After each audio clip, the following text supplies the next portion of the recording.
Morning students मु अतसी नायक षष्ठ श्रेणी समस्त छात्र छात्री मानकु आज ऑनलाइन क्लास को स्वागत करुछि।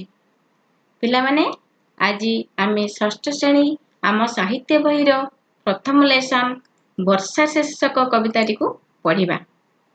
यार कवि होचंती जगन्नाथ दास। विषय वस्तु आरंभ करिबा पूर्वरु यार लर्निंग ऑब्जेक्टिव्स बा पठन उद्देश्य गुडी को कहि देउची। तुमे माने यहाकू गोटी गोटी करी लेखि रख।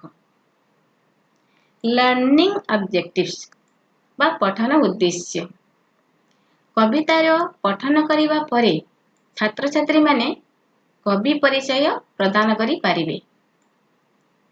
कविताटी को सस्वर आवृत्ति करि पारिबे। कवितारे थिबा नुआ शब्द गुड़िकर अर्थ बुझी वाक्य गठन करि पारिबे। साहित्यिक विवेचना और साहित्य प्रति अनुराग आनिबे। सप्रसंग सरलार्थ बा भावार्थ लेखि पारिबे।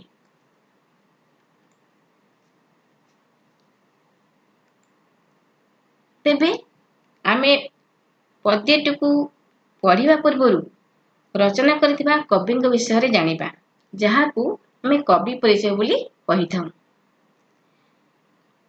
वर्षा पद्यर कवि होचंती भक्त कवि अतिबड़ी जगन्नाथ दास। से पंचदश शताब्दी बा 1490 मसीहा पुरी जिलार कपिलेश्वरपुर ग्राम रे जन्म होइथिले। तांको पितांक नाम भगवान दास और मातांक नाम पद्मावती देवी थिला। तांको रचित ओडिया भागवत एक पवित्र ग्रंथ भावरे ओडिशार घरे घरे परिचित। वर्षा कविताटी ओडिया भागवतर 10म स्कंध 21 अध्यायरु आसीअछि। एही कवितारे कवि ग्रीष्मर प्रस्थान परे वर्षार किपरि आगमन पृथ्वीर प्राणी जगत और वृक्षलतांग पई आश्वस्तिदायक से विषय रे कवि वर्णना करिसेंती। तेबे मुई कविताटी को तुम मानकू वर्तमान एक रेकर्डेड ऑडियो वीडियो द्वारा सुनाउछि। तुमे माने यार स्वर लय ध्यान दे सुन। प्रथम चारि धाड़ी भागवत गाइबा बेले यह एक पारंपरिक रीति रे गाइबा को पड़े। जगन्नाथ दासଙ୍କ रचित प्रत्येक कविता पूर्वरु ए भागवतर प्रथमे 4 लाइन गाई ताहाकू आरंभ करे जाय। तेबे सुनो।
ତେବେ ଏବେ ଆମେ ଗୃହ କାର୍ଯ୍ୟ ଦେବା।